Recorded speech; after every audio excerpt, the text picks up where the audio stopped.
बात उस जगह की जहां दुनिया को नई रोशनी देने वाले, नया रास्ता दिखाने वाले एक शख्स ने आंखें खोली थी। जी हां, जगह है पोरबंदर। गुजरात का पोरबंदर का जिक्र आता है तो गांधी का ख्याल आता है। महात्मा गांधी ने ब्रिटिश संसद के पाखंड देखे थे, ब्रिटिश साम्राज्य का अत्याचार देखा था और वे संसदीय राजनीति को शक की निगाह से भी देखते थे। अब वाकई भारत की संसदीय राजनीति सवालों से घिरी है। बहरहाल पोरबंदर पर लौटे, यहां से देश के स्वास्थ्य मंत्री उम्मीदवार हैं, जबकि यहां कांग्रेस का स्वास्थ्य बिगड़ा हुआ है। कांग्रेस के दिग्गज नेता अर्जुन मोढवाडिया यहीं से विधायक रहे हैं और उन्होंने हाल ही में इस्तीफा देकर बीजेपी का दामन थाम लिया है। अब पोरबंदर में लोकसभा विधानसभा के उपचुनाव हैं, दोनों ही एक साथ होने हैं। देखिए हमारे सहयोगी जितेंद्र दीक्षित की ग्राउंड रिपोर्ट।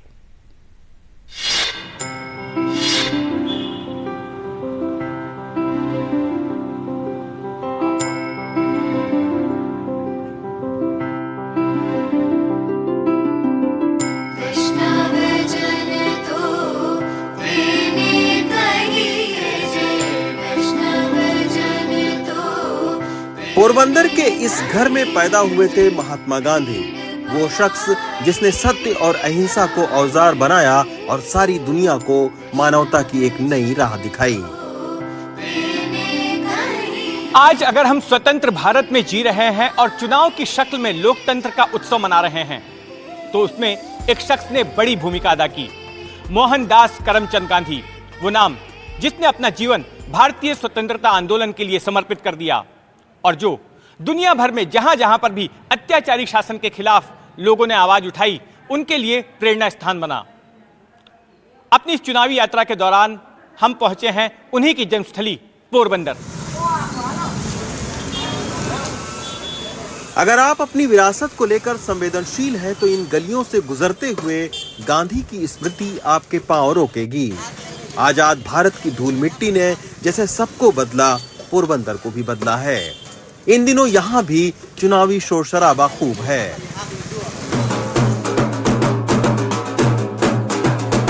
देश के स्वास्थ्य मंत्री मनसुख मांडविया यहाँ से लोकसभा चुनाव में बीजेपी के उम्मीदवार हैं। फिलहाल वो राज्यसभा में हैं, लेकिन अब निचले सदन में जगह पाने के लिए जी तोड़ मेहनत कर रहे हैं। गांव-गांव घूमकर लोगों से वोट की अपील कर रहे हैं और अपने कामों की याद दिला रहे हैं, इस दावे के साथ कि मोदी सरकार के लिए गुजरात में प्रो इनकम्बेंसी यानी कि सत्ता के पक्ष में लहर है। यहाँ की जनता विकास के साथ जुड़ी हुई है। यहाँ किसानों को एग्रीकल्चर के लिए पानी मिला है।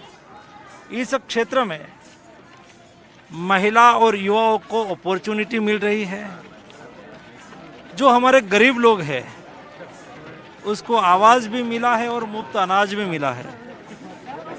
इस माहौल को देखते हुए मैं इतना कह पाऊंगा कि गुजरात में 26 में से 26 सीट बीजेपी जीतेगी। यहाँ कांग्रेस को हाल ही में उस वक्त बड़ा झटका लगा जब कांग्रेस में विपक्ष के नेता रहे अर्जुन मोढवाडिया ने उसका साथ छोड़कर बीजेपी का दामन थाम लिया। ये गुजरात प्रदेश कांग्रेस कमेटी के अध्यक्ष भी रह चुके हैं। 2022 के विधानसभा चुनाव में वो कांग्रेस के टिकट पर यहाँ के विधायक चुने गए थे। बीते महीने उन्होंने कांग्रेस की सदस्यता और विधायक पद दोनों से इस्तीफा दे दिया। अब यहाँ लोकसभा के साथ साथ विधानसभा का उपचुनाव भी हो रहा है, जिसमें मोढवाडिया बतौर बीजेपी के उम्मीदवार मैदान में हैं। आज कांग्रेस पार्टी है वो पूरी जनता से विमुख हो चुकी है, कार्यकर्ता से विमुख हो चुकी है। ये तो छोड़िए, वहां तक तो ठीक है, इवन लीडर के साथ भी वो विमुख हो चुकी है। पोरबंदर लोकसभा सीट पर बीजेपी की टक्कर कांग्रेस की उम्मीदवार और पूर्व विधायक ललित वसोया से है। वसोया का कहना है कि मोढवाडिया के कांग्रेस छोड़ने से कोई फर्क नहीं पड़ेगा। क्षेत्र में बड़ी आबादी किसान और मछुआरों की है जो बीजेपी से नाराज हैं और इस बार लोग कांग्रेस को मौका देंगे। लोगों की कई सारी समस्याएं हैं। एक क्षेत्र कोस्टल बेल्ट और किसानों का क्षेत्र है। कोस्टल बेल्ट में भी जो मच्छीमारी करने के लिए जाते हैं उनकी भी कई सारी समस्याएं हैं। वो केंद्र सरकार से कहीं सहाय मांग रहे हैं।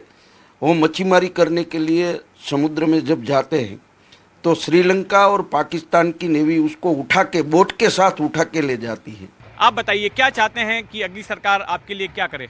अगली सरकार हमारे लिए वो किसानों का भाव जो है सब बढ़िया बढ़िया लेके आए, पानी सब जहाँ जहाँ पानी नहीं है वहाँ पानी लेके आए, और जब जहाँ जहाँ रास्ता नहीं है वहाँ रास्ता सब अच्छा वाला कर दे, वो हमारी अपेक्षा है सरकार के लिए। आपकी किस तरह की अपेक्षा? किसानों को तो एक ही अपेक्षा है, जब जब किसान का मौसम जो पक जाए तब बैन मार देता है। जब प्याज के ऊपर बैन मारी थी तब किसान को यहाँ खेत में बहुत ही प्याज थी, तब बहुत ही किसानों को नुकसान आई है। इस लोकसभा क्षेत्र में 7 विधानसभा की सीटें आती हैं, जिसमें 6 पर बीजेपी का कब्जा रहा है। पिछले 3 चुनावों से लगातार इस सीट पर बीजेपी की जीत होती रही है। पोरबंदर जो लोकसभा सीट है, हालांकि हर एक 7 असेंबली सीट्स का अपना महत्व है, लेकिन वो ज़्यादातर इस बेल्ट में ज़्यादा वोटिंग होता है। ये धोराजी वगैरह जो बेल्ट है जहाँ पे लेवा पाटीदार का बड़ा पॉपुलेशन है, तो बीजेपी बूथ वाइज और सीट वाइज, बल्कि मैं कहूँ कि उनके पास इलेक्टोरल रोल है तो पेज वाइज, उसके हर एक पेज वाइज पेज प्रमुख भी नियुक्त किए हैं, उस हिसाब से पूरी ही चीज़ें संभालने की कोशिश कर रहा है। पोरबंदर शहर समंदर किनारे बसा है। समंदर और चुनावी प्रक्रिया में क्या समानता है? समानता यह है कि जैसे जैसे मॉनसून नज़दीक आता है समंदर और ज़्यादा उफनने लगता है, लहरों की विकरालता बढ़ती जाती है। उसी तरह से चुनावी तारीख जैसे जैसे नज़दीक आ रही है सियासी हलचल भी बढ़ती जा रही है। वैसे 4 जून को जब वोटों की गिनती होगी तब तक मॉनसून देश में दस्तक दे चुका होगा। कैमरामैन राजेंद्र दयालकर के साथ जितेंद्र दीक्षित, एनडीटीवी इंडिया के लिए पोरबंदर से।